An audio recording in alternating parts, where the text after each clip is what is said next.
How's it going, everybody? Welcome back to the channel, and I really appreciate you taking your time tuning into my video. Real quick, I want to thank everybody that supports the channel by liking, sharing, and subscribing and hitting those post notifications.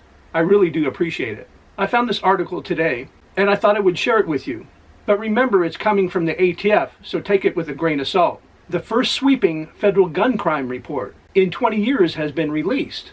The most expansive federal report in over 2 decades on guns and crime shows a shrinking turnaround time between the time a gun was purchased and when it was recovered from a crime scene, indicating firearms that are bought legally are more quickly being used in crimes around the country.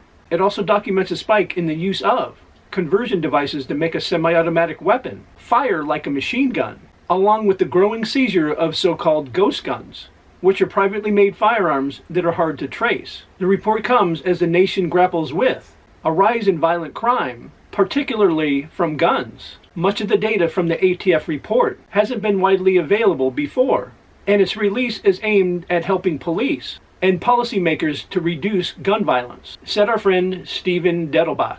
He also said information is power, and I take that to mean the information provided in this report, they want to use it to ban firearms. The report shows that 54% of the guns that police recovered in crime scenes in 2021 had been purchased within 3 years, a double-digit increase since 2019. The quicker turnaround can indicate illegal gun trafficking or a straw purchase. When someone can legally purchase a gun, buys one to sell it to someone who can't legally possess guns. The increase was largely driven by guns bought less than a year before. The number of new guns overall in the U.S. grew significantly during that time, as gun sales shattered records during the pandemic. Most guns used in crimes changed hands since their purchase.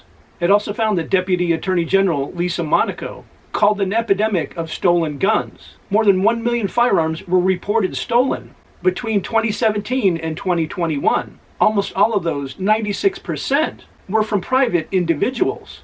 Meanwhile, the report also documents a more than 5-fold increase in the number of devices that convert a legal semi-automatic weapon into an illegal fully automatic one. Between 2012 and 2016, the ATF retrieved 814 of those, but that number jumped to 5,414 during the 5-year period documented in the report. A conversion device was used in a mass pew-pewing that left 6 people unalived and 12 wounded in Sacramento last April, as officers described as a shootout between rival gangs. The document also traces the rise of so-called ghost guns, which are privately made firearms without serial numbers that have been increasingly turning up at crime scenes around the nation. The ATF traced more than 19,000 privately owned firearms in 2021, more than double the year before.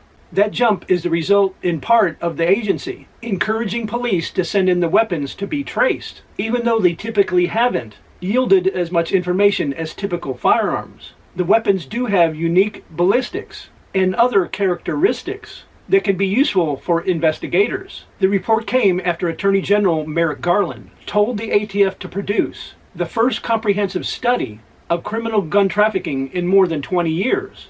Like I said at the starting of the video, Steven Dettelbach said information is power, and my opinion is they want to use this information to further their gun control agenda. I would like to hear if that's what you guys think as well in the comment section down below. And also, I mentioned at the starting of the video, please help the channel out and help it grow by liking, sharing, and subscribing and hitting those post notifications. And I hope to see you guys in the next video.